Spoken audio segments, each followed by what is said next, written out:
Hello friends, ओम श्री गणेशाय नमः। ओम नमः शिवाय। आप सभी का स्वागत है आपके अपने यूट्यूब चैनल पर। फ्रेंड्स, आज हम आपको इस वीडियो में बताने जा रहे हैं मार्गशीर्ष मास की मासिक शिवरात्रि का शुभ मुहूर्त, निशिता काल, पूजन का समय, पूजा विधि, महत्व, नियम और मासिक शिवरात्रि के दिन सर्व कार्यों की सिद्धि और धन धान्य में वृद्धि के लिए किए जाने वाले उपाय और मासिक शिवरात्रि की पौराणिक व्रत कथा के बारे में। फ्रेंड्स, वीडियो शुरू करने से पहले आपसे रिक्वेस्ट है, अगर आप हमारे चैनल पर नए हैं और आपने अभी तक चैनल को सब्सक्राइब नहीं किया है तो प्लीज़ सब्सक्राइब कीजिएगा चैनल को, साथ ही प्रेस कीजिएगा बेल आइकन को, जिससे नए वीडियो से रिलेटेड नोटिफिकेशन आपको तुरंत प्राप्त हो सके। और वीडियो पसंद आने पर वीडियो को लाइक और शेयर जरूर कीजिएगा ताकि सभी भक्तों को इस वीडियो का लाभ प्राप्त हो सके। और कमेंट बॉक्स में ओम नमः शिवाय जरूर लिखिएगा। भोले शंकर भगवान को मासिक शिवरात्रि अत्यंत प्रिय है। मान्यता है कि भगवान शिव जी को प्रसन्न करने के लिए मासिक शिवरात्रि का व्रत करना चाहिए। मासिक शिवरात्रि हर माह की कृष्ण पक्ष की चतुर्दशी तिथि को मनाई जाती है। इस बार मार्गशीर्ष मास की कृष्ण पक्ष की चतुर्दशी तिथि 22 नवंबर 2022 मंगलवार के दिन है। इस दिन भगवान शिव और माता पार्वती जी की विधि विधान के साथ पूजा की जाती है। इस दिन व्रत और पूजा पाठ करने के साथ मंत्र जाप और भोले शंकर की आरती भी की जाती है। ऐसा करने से भगवान भक्तों से प्रसन्न होकर उन पर कृपा बरसाते हैं और उनके सभी संकटों को दूर करते हुए मनोकामनाएं पूर्ण करते हैं। धार्मिक ग्रंथों में मासिक शिवरात्रि व्रत के महत्व के बारे में बताया गया है। मान्यता है कि इस दिन पूजा व्रत करने से भक्तों के सभी कष्ट दूर होते हैं और उनकी सारी इच्छाएं पूर्ण होती हैं। इतना ही नहीं, मासिक शिवरात्रि के दिन पूजा पाठ करने से घर में सुख समृद्धि आती है। भगवान को मासिक शिवरात्रि का दिन अत्यंत प्रिय होने के कारण भी इसका महत्व और भी ज्यादा बढ़ जाता है। इस दिन रुद्राभिषेक से सभी मनोकामनाएं पूर्ण होती हैं। इस दिन व्रत करने से वैवाहिक जीवन की समस्याओं से निजात पाया जाता है। फ्रेंड्स, अब आइए जानते हैं मासिक शिवरात्रि की पूजन विधि के बारे में। इस दिन सुबह उठकर स्नान करने के बाद भगवान शिव जी की पूजा और व्रत का संकल्प ले भोलेनाथ के आगे दीपक जलाएं। घर में या मंदिर में जाकर शिवलिंग पर दूध, गंगा जल, बेल पत्र, धतूरा आदि अर्पित करें। इसके बाद शिव मंत्रों का 108 बार जाप करें, फिर शिव चालीसा का पाठ करें। अंत में मासिक शिवरात्रि की व्रत कथा पढ़ें अथवा सुने और भगवान शिव जी की आरती करें। फ्रेंड्स, अब आइए जानते हैं मासिक शिवरात्रि के शुभ मुहूर्त के बारे में। हिंदू पंचांग के अनुसार इस बार मासिक शिवरात्रि का व्रत 22 नवंबर 2022 मंगलवार के दिन है। मार्गशीर्ष कृष्ण चतुर्दशी तिथि प्रारंभ होगी 22 नवंबर 2022 को सुबह 8:49 पर और मार्गशीर्ष कृष्ण चतुर्दशी तिथि का समापन होगा 23 नवंबर 2022 को सुबह 6:53 पर। निशिता काल पूजन का समय रहेगा रात्रि 11:41 से 12:34 तक। कुल अवधि 54 मिनट है। फ्रेंड्स, अब आइए जानते हैं मासिक शिवरात्रि के दिन किए जाने वाले उपायों के बारे में।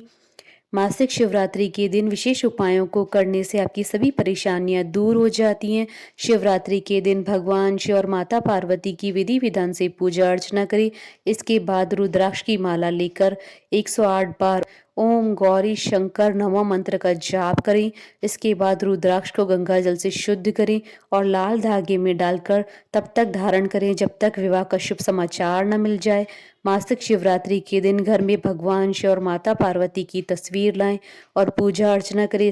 अगर कोई व्यक्ति लंबे समय से बीमार चल रहा है तो 108 बार महामृत्युंजय मंत्रों का जाप करना चाहिए। इस उपाय को मासिक शिवरात्रि के दिन करने से सेहत में सुधार होने लगता है।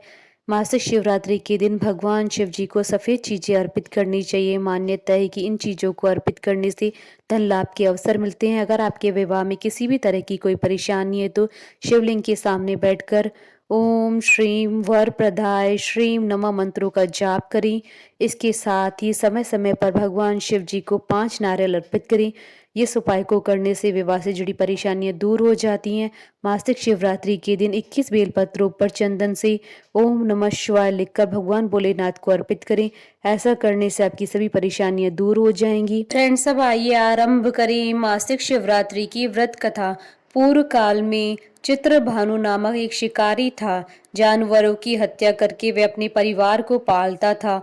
वह एक साहूकार का कर्जदार था, लेकिन उसका ऋण समय पर न चुका सका। क्रोधित साहूकार ने शिकारी को शिवमठ में बंदी बना लिया। संयोग से उस दिन भी शिवरात्रि थी। शिकारी ध्यानमग्न होकर शिव संबंधी धार्मिक बातें सुनता रहा। चतुर्दशी को उसने शिवरात्रि व्रत की कथा भी सुनी। शाम होते ही साहूकार ने उसे अपने पास बुलाया और ऋण चुकाने के विषय में बात की। शिकारी अगले दिन सारा ऋण लौटा देने का वचन देकर बंधन से छूट गया। अपनी दिनचर्या की भांति वह जंगल में शिकार के लिए निकला, लेकिन दिन भर बंदीगृह में रहने के कारण भूख प्यास से व्याकुल था। शिकार खोजता हुआ वह बहुत दूर निकल गया था। जब अंधकार हो गया तो उसने विचार किया कि रात जंगल में ही बितानी पड़ेगी। वह वन में एक तालाब के किनारे एक बेल के पेड़ पर चढ़कर रात बीतने का इंतजार करने लगा। बिलपत्र के नीचे शिवलिंग था जो बिलपत्रों से ढका हुआ था। शिकारी को यह पता न चला। पड़ाव बनाते समय उसने जो टहनियां तोड़ी थी वह संयोग से शिवलिंग पर गिरती चली गई। इस प्रकार दिन भर भूखे प्यासे शिकारी का व्रत भी हो गया और शिवलिंग पर बेलपत्र भी चढ़ गए। एक पहर रात्रि बीत जाने पर एक गर्भिणी हिरणी तालाब पर पानी पीने पहुंची। शिकारी ने धनुष तीर चढ़ाकर ज्यों ही प्रत्यंचा खींची। हिरणी बोली, मैं गर्भिणी हूँ, शीघ्र ही प्रसव करूंगी। तुम एक साथ दो जीवों की हत्या करोगे जो ठीक नहीं है। मैं बच्चे को जन्म देकर शीघ्र तुम्हारे समक्ष प्रस्तुत हो जाऊंगी, तब मार लेना। शिकारी ने प्रत्यंचा ढीली कर दी और हिरणी जंगली झाड़ियों में लुप्त हो गई। प्रत्यंचा चढ़ाने तथा ढीली करते वक्त कुछ बिलपत्र अनायास ही टूटकर शिवलिंग पर गिर गए। इस प्रकार उससे अनजाने में ही प्रथम पैर का पूजन भी संपन्न हो गया। कुछ देर बाद जब एक और हिरणी उधर से निकली, शिकारी की प्रसन्नता का ठिकाना न रहा। समीप आने पर उसने धनुष पर बाण चढ़ाया। तब उसे देख हिरणी ने विनम्रता पूर्वक निवेदन किया, हे शिकारी, मैं थोड़ी देर पहले ऋतु से निवृत्त हुई हूँ, कामातुर विहरणी हूँ, अपने प्रिय की खोज में भटक रही हूँ। मैं अपने पति से मिलकर शीघ्र ही तुम्हारे पास आ जाऊंगी। शिकारी ने उसे भी जाने दिया। 2 बार शिकार खोकर उसका माथा ठनका। वह चिंता में पड़ गया। रात्रि का आखिरी पैर भी बीत रहा था। इस बार भी धनुष से लगकर कुछ बेलपत्र शिवलिंग पर जा गिरे तथा दूसरे पैर की पूजा भी संपन्न हो गई। तभी एक अन्य हिरणी अपने बच्चों के साथ उधर से निकली। शिकारी के लिए यह स्वर्णिम अवसर था। उसने धनुष पर तीर चढ़ाने में देर न लगाई।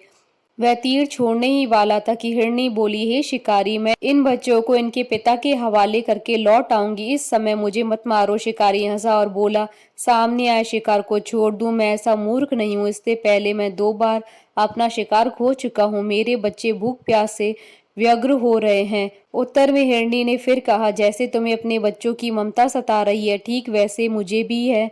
हे शिकारी, मेरा विश्वास करो, मैं इन्हें इनके पिता के पास छोड़कर तुरंत लौटने की प्रतिज्ञा करती हूँ। हिरणी का दुख भरा स्वर सुनकर शिकारी को उस पर दया आ गई। उसने उस मृगी को भी जाने दिया। शिकार के अभाव में तथा भूख प्यासे व्याकुल शिकारी अनजाने में ही बेलपत्र के वृक्ष पर बैठा बेलपत्र तोड़ तोड़कर नीचे फेंकता जा रहा था। पांव फटने को हो गई और एक एक हष्ट पुष्ट मृग उसी रास्ते पर आ गया। शिकारी ने सोच लिया कि इसका ही शिकार वह अवश्य करेगा। शिकारी की 3 प्रत्यंचा देख मृग विनीत स्वर में बोला, हे शिकारी, यदि तुमने मुझसे पूर्व आने वाली 3 मृगियों तथा छोटे छोटे बच्चों को मार डाला है तो मुझे भी मारने में विलंब न करो, ताकि मुझे उनके वियोग में एक क्षण भी दुख न सहना पड़े।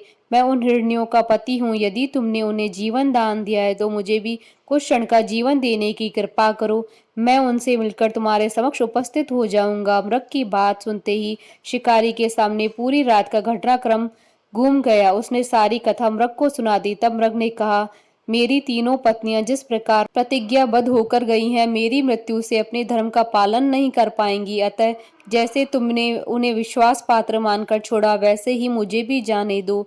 मैं उन सबके साथ तुम्हारे सामने शीघ्र उपस्थित होता हूँ। शिकारी ने उसे जाने दिया। इस प्रकार सुबह हो गई। उपवास, रात्रि जागरण तथा शिवलिंग पर बेलपत्र चढ़ाने से अनजाने में ही शिवरात्रि की पूजा पूर्ण हो गई। पर अनजाने में ही की हुई पूजन का परिणाम उसे तत्काल मिला। शिकारी का हिंसक हृदय निर्मल हो गया।